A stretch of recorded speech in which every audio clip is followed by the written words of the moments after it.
अंतिम व्यक्ति तक पहुंचेगा। 2014 से पहले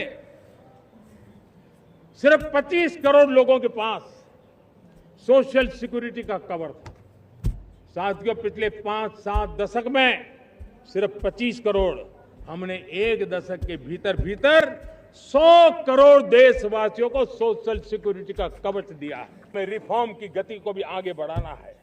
और जब मैं रिफॉर्म की बात कर रहा हूं, रिफॉर्म नहीं हमारे लिए कंपल्सन है, नहीं रिफॉर्म ये हमारे के लिए कोई बजबड़ है। हमारे लिए रिफॉर्म ये कन्विक्शन है। आउट ऑफ कन्विक्शन हम रिफॉर्म एक्सप्रेस पर चल पड़े हैं और हम आने वाले दिनों में भी नेक्स्ट लेवल रिफॉर्म की ओर बढ़ने वाले हैं। और इसलिए सरकार, समाज, उद्योग, उत्पादक, किसान, हर किसी ने अपनी ट्रेडिशनल व्यवस्थाओं में रिफॉर्म करना पड़ेगा, सोच में रिफॉर्म करना होगा, अपने लक्ष्यों को रिफॉर्म करना होगा। और इसलिए मेरे प्यारे देशवासियों, हमें एक निश्चित दिशा में को लेकर के चलना होगा। मैन्युफैक्चरिंग पावर, मेरे प्यारे देशवासियों, हमें मैन्युफैक्चरिंग सेक्टर को बहुत आगे बढ़ाना होगा। और प्रोडक्शन बढ़ाने के साथ साथ हमें छोटे छोटे पुर्जे भी बनाने हैं और बड़े बड़े प्रोडक्ट भी बनाने हैं। पूरा वैल्यू चेन हमारा होना चाहिए। और मार्गदर्शन कर रही है, समस्याओं का समाधान कर रही है, बहुत ही सक्षम नेतृत्व दे रही है। और इसी को ध्यान में रखते हुए हमने पार्लियामेंट में नारी शक्ति वंदन अधिनियम पारित किया था। लेकिन किसी न किसी कारण से राजनीति के अखाड़े में पिछले 40 साल से ये सपना हमेशा राजनीतिक अखाड़े का शिकार हो गया है। मैं देश के सभी राजनीतिक दलों से आज लाल किले की प्राचीर से तिरंगे झंडे की छाया में खड़े होकर के प्रार्थना करता हूं, आग्रह करता हूं, आइए उन महिलाओं के सामर्थ्य के पुजारी बनिए, उन महिलाओं के सम्मान में आगे आइए और जल्द से जल्द हमारी माताओं बहनों को 33% विधानसभा और लोकसभा में उनको प्रतिनिधित्व मिले, वे भारत की नीति घड़तर के अंदर अपना योगदान दे। समय की मांग है और मैं सभी राजनीतिक दलों से फिर से आग्रह करता हूं, आइए महिला आरक्षण लागू करके महिला सम्मान में आप भी जुड़िए, आप भी यश लीजिए, आप भी क्रेडिट लीजिए, लेकिन मेरी माताओं बहनों को हक दीजिए। मेरे प्यारे देशवासियों, विकसित भारत का संकल्प तभी पूरा होगा जब विकास अंतिम व्यक्ति तक पहुंचेगा। 2014 से पहले सिर्फ 25 करोड़ लोगों के पास सोशल सिक्योरिटी का कवर था, सिर्फ 25 करोड़ के पास।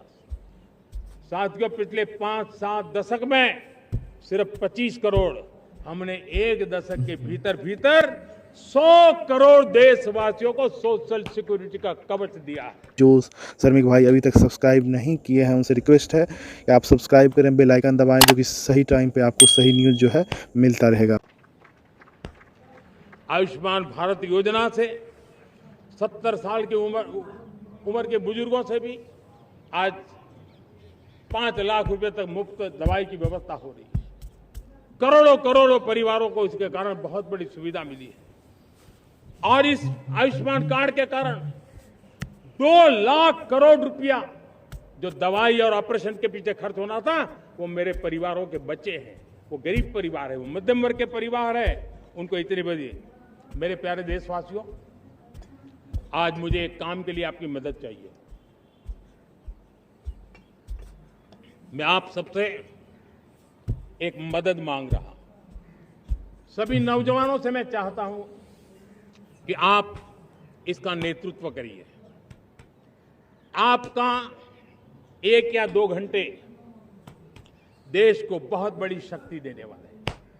आपको लगेगा 1-2 घंटे में मैं देश की क्या शक्ति, मैं बताता हूं, आप बहुत बड़ी शक्ति बनने वाले हैं। और इसलिए हर घर में वातावरण बने। इन दिनों देश में जनगणना का काम हो रहा है, सेंसस का काम हो रहा है, गिनती चल रही है। और गिनती सिर्फ आंकड़ों से बात बनती नहीं है, उसकी बारीकियों से नीतियां बनती हैं, योजनाएं बनती हैं, देश आगे बढ़ने की अपनी रूपरेखा तैयार करता है। और इसलिए सटीक जानकारियां होना बहुत जरूरी है। कभी कभी जो सरकार की तरफ से प्रतिनिधि आते हैं वो इतनी जल्दी में होते हैं, कभी स्पेलिंग एक लिख देते हैं, कभी अलग लिख देते हैं, और इसके कारण अल्टीमेट परिणाम हमें सही मिलने में दिक्कतें आती हैं। अब जब टेक्नोलॉजी अवेलेबल है और इस बार निर्णय किया है, आप स्वयं भी जनगणना में अपनी जानकारियां अपने मोबाइल फोन से भर करके दे सकते हैं। बाद में कोई बाबू आएंगे, कोई प्रतिनिधि आएंगे, आपसे चर्चा करेंगे, लेकिन आप परिवार के सब बैठ करके अगर डिजिटली अपना रजिस्ट्री करवा दे, सारी बारीकियां, स्पेलिंग में भी गलती ना हो, कोई भी जानकारियों में गलती ना हो, आप जितनी परफेक्ट जानकारी देंगे देश को आगे बढ़ने में बहुत बड़ी मदद मिलेगी। और इसलिए मैं देश के नौजवानों को कहता हूं कि आप अपने परिवार के लोगों को बिठा करके पूरे फॉर्म को समझिए, पहले कागज पे फॉर्म को भर दीजिए, कोई गलती है तो करेक्ट कर लीजिए, और फिर टेक्नोलॉजिकली उसको डिजिटली इसको अपलोड कर दीजिए। आप देखिए इतना बड़ा काम देश कर लेगा और देश का समय और शक्ति सही काम के लिए उपयोग आएगा। और इसलिए मेरे देश के नौजवानों को जनगणना के इस काम में सक्रियता से जुड़ने के लिए मैं आग्रह करता हूं। मेरे प्यारे देशवासियों, मैंने लाल किले से पंच प्राण की बात कही थी।